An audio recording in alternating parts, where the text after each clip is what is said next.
La question sera au centre du magazine demain dès 12h40. À Gaza, précisément, l'armée israélienne poursuit son retrait. Le secrétaire général de l'ONU, Ban Ki-moon, est lui sur place. Il a déclaré que ceux qui avaient bombardé les bâtiments des Nations Unies devraient y rendre des comptes. Adel Lassouli. Dans une ville de Gaza dévastée, Ban Ki-moon découvre ce qu'il reste du complexe de l'ONU. Un bâtiment bombardé avec d'autres locaux par l'armée israélienne. Devant les ruines encore fumantes, le secrétaire général des Nations Unies a tenu à prononcer quelques mots au sujet de l'offensive israélienne dans la bande de Gaza. Je n'ai vu qu'une petite partie des dégâts. C'est choquant et alarmant. Ce sont des scènes qui brisent le cœur et je suis profondément affecté par ce que j'ai vu aujourd'hui. 5 jours après le bombardement du quartier général de l'ONU, Ban Ki-moon a également réclamé des poursuites contre les responsables des bombardements israéliens. De son côté, l'État hébreu affirme rassembler des preuves pour démontrer que ses objectifs étaient uniquement militaires. Le chef de l'ONU, dans la foulée de sa visite à Gaza, s'est également entretenu avec le premier ministre israélien, Ehud Olmert. Ban Ki-moon s'est ensuite rendu à Sderot, cette ville du sud d'Israël qui a été la principale cible des roquettes tirées par des activistes palestiniens.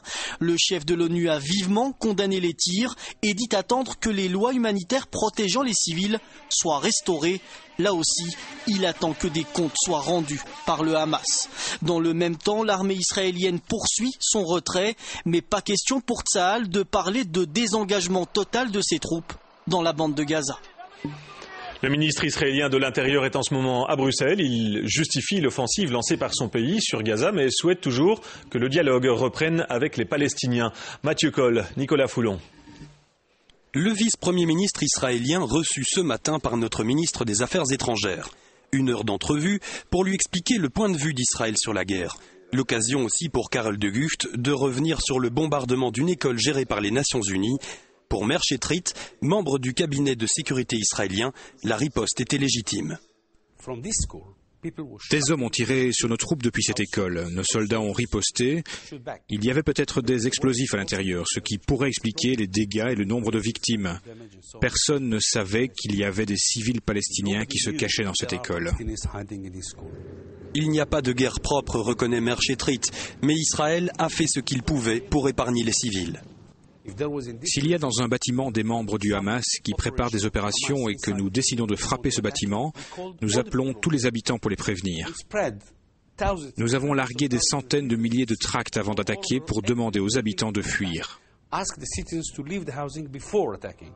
Aujourd'hui, la paix est là, mais elle est fragile, et si demain le Hamas rompt le cessez-le-feu, il n'y aura pas de demi-mesure.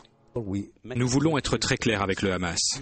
Si vous tirez à nouveau, nous riposterons. Et nous agirons très durement. Nous ne laisserons aucun autre missile tomber impunément sur Israël.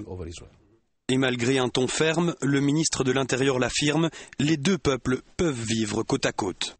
Nous croyons en la création d'un État pour le peuple palestinien. Ce sont des gens talentueux, de très bonne éducation. Nous sommes persuadés que nous pouvons très bien vivre côte à côte. Nous sommes les descendants du même patriarche Abraham. On a grandi dans la même région. En fait, nous sommes cousins à l'origine. Meir Shettrit espère enfin que Barack Obama contribuera à restaurer une paix durable au Proche-Orient. L'état de santé de la reine Fabiola est stationnaire, c'est ce qu'indique un nouveau communiqué du palais.